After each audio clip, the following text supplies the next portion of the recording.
Hey, what's up guys? Kool-Aid here. Today we're going to be talking about the NS-30 Vandal, the new scout rifle available to infiltrators across all three factions. It's going to cost 1,000 certification points or 700 station cash. And of course, if you purchase it with station cash, it will be available to all your characters across all different servers. Now, before we dig deeper into this weapon, I feel I should tell you that I have never really been pro scout rifle of any kind. They have never really fit into my more aggressive playstyle as much as something like an SMG would. So going into the testing for this weapon, I'll admit I was actually kind of dreading it a little bit. It didn't take me long though to realize that I really enjoyed this weapon and that I probably should have given the other semi-auto scouts more playtime over the course of my infiltrator adventures. Now, to my credit, they have been buffed again recently as well as multiple times in the past.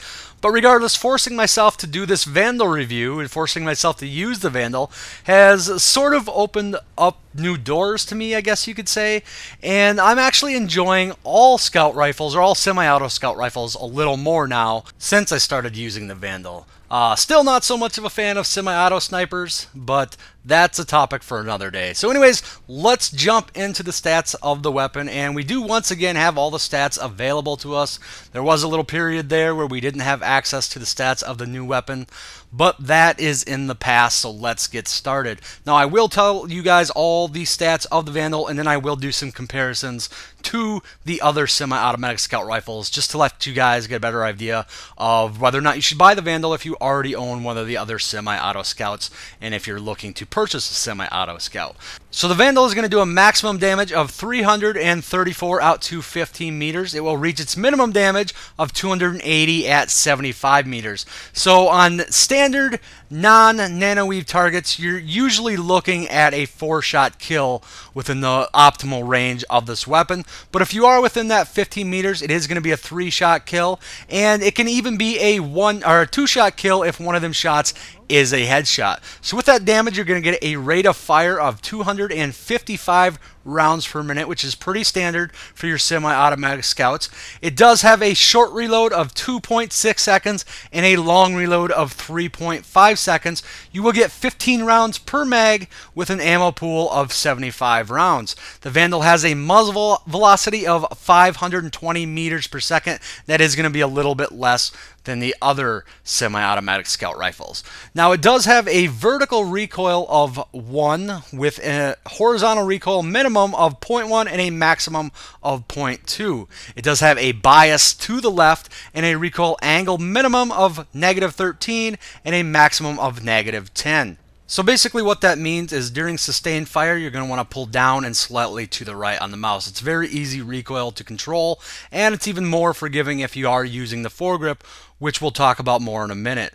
Now, it does have a standing ADS cone of fire while still of 0.1 and while moving of 0.25, a crouching ADS cone of fire of 0.1 while still and 0.15 while moving, a standing Hipfire cone of fire of 2.75 while still and 3.25 while moving, a crouching Hipfire cone of fire of 2.25 while still and 2.75 while moving.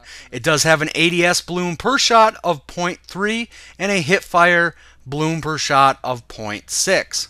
And that brings me to one of the biggest features about this weapon, which is its ADS move speed multiplier. It's going to have a move speed multiplier while ADSing of 0.75, while the other semi-auto scouts are only going to have an ADS move speed multiplier of 0.5. And that might not sound like a big difference, but it definitely is. And basically what that means is while you're shooting at somebody and they're shooting back at you, if you can strafe more to the left and right faster, that means you're going to be getting hit with less bullets. It's also going to make other snipers using something like a bolt action have a lot harder time to get a headshot on you. So that is a very nice feature of the gun. There are some other features that the Vandal has that the other semi-auto scouts don't. One is going to be that 15-round magazine. The other semi-auto scouts are only going to have 12-round magazines. Now, on the downside of that, the Vandal is going to have a lot longer reload, and usually when it comes to this type of option, and these semi-automatic shotguns are a good example of this, I usually like to take the one with the faster reload. However, in this case, I actually prefer the extra 3 rounds. I find that I don't have any problems getting caught in between reloads, simply because it's a longer range weapon. You have more opportunity to get behind cover, and you can cloak while doing so. So I actually give the advantage slightly to the Vandal here. It's kind of a toss-up, but that's more of a personal preference thing. Another advantage that the Vandal is going to have over the other semi-auto scouts is the Hipfire. It's got much better Hipfire, and you don't think of these guns as weapons you're going to want to be hip-firing that often, but situations always come up where hip-fire is pretty much necessary or the better option than aiming down sights. And the hip-fire on the Vandal, especially if you have the laser equipped, is incredibly viable, much more than I would have thought. Now, some downsides to the Vandal is the muzzle velocity is going to be slower than the other semi-automatic scouts. The HSR1 and Shadow are going to have a muzzle velocity of 570 meters per second, where of course the Nyx is going to be a little bit lower due to its not having any bullet drop. That's going to be at 540 meters per second. So they are going to be a little bit faster, but there isn't too much of a difference there. That shouldn't be a real deciding factor when it comes to picking which one. Also, the other semi-automatic scouts, the Nyx, the HSR1, and the Shadow, are not going to have really any side-to-side recoil. The recoil is going to be pretty much straight up, so that's definitely an advantage for that, whereas the Vandal, you're going to have to compensate for a little bit of side recoil as well. So if you look at these as a whole, they're actually very similar. There isn't a lot of difference. There's just a couple slight things. The Vandal, I would say, is a little bit better for closer quarters, whereas the other three are going to be better for longer range, especially the Nyx, because you don't have that bullet drop. And these ranges, or these guns, can reach out and touch people from pretty far away, where that no bullet drop is actually going to come into play. For me, I do prefer the Vandal a little bit more, and it all has to do with that more aggressive play style. The little bit of side recoil doesn't really seem to bother me at all. I prefer the hipfire of the Vandal, and the big deal breaker is the 0.75 move speed multiplier. I think that's the biggest deciding factor between the two weapons. Now, I do have another semi-auto scout loadout with the Shadow equipped on my NC character that I have a fixed 4x scope in case I just want to get a little bit longer range, and at those longer ranges that side recoil might be a little bit more pronounced, plus you're going to have that little bit extra bullet velocity of the other semi-auto scouts. So I think there still is a place, but I do think the Vandal is a little bit better, at least for a closer quarters type infiltrator. So let's talk about attachments. For the barrel, you have the suppressor, flash suppressor, and compensator. Now, I really don't like putting suppressors on many of my guns to begin with because I just don't like reducing that muzzle velocity. And at the ranges you're using these guns, the minimap isn't as big a deal. Now, that being said, you are going to get in closer than, say, with a bolt action or with one of these semi-auto sniper rifles. So the suppressor is not a horrible option. I personally just don't like reducing my muzzle velocity that much. The compensator is good if you're going for more long range. You know, you're going to have a little less vertical recoil. The flash suppressor I actually did not use very much. It's pretty much self-explanatory. As far as rail attachments, you have the forward grip, the laser sight, and the dark light flashlight. Now, the combinations of attachments that I ran mostly were either the laser sight with no barrel attachment or the forward grip with the compensator. And like I said, if you go compensator, forward grip, you're going to have a little less recoil. It's going to be a little bit better at further range, but you are going to show up on the minimap a little bit more.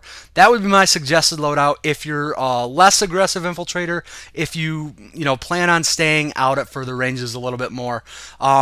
I actually think the best loadout for this is either laser sight with nothing or laser sight and flash suppressor.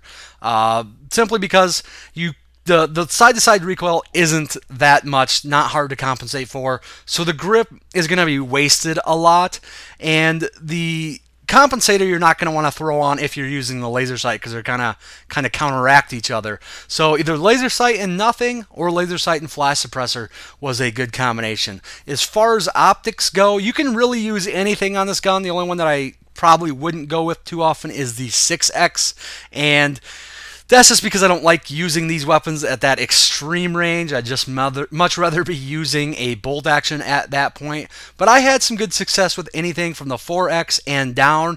I will tell you, however, that now that I've gone through all the testing of the optics, I'll probably just stick with the 1X and the night vision combination. And the reason for that is because I really hate switching up optics very often on a rifle. It throws your aim off. It throws how much you actually have to lead targets off. I think it's just better to stick with one optic on a rifle. And I always have that other scout loadout with the Shadow and the 4X equipped. If I ever just want to, go, reach out and touch people a little bit further with my scout rifle, I have that loadout set aside.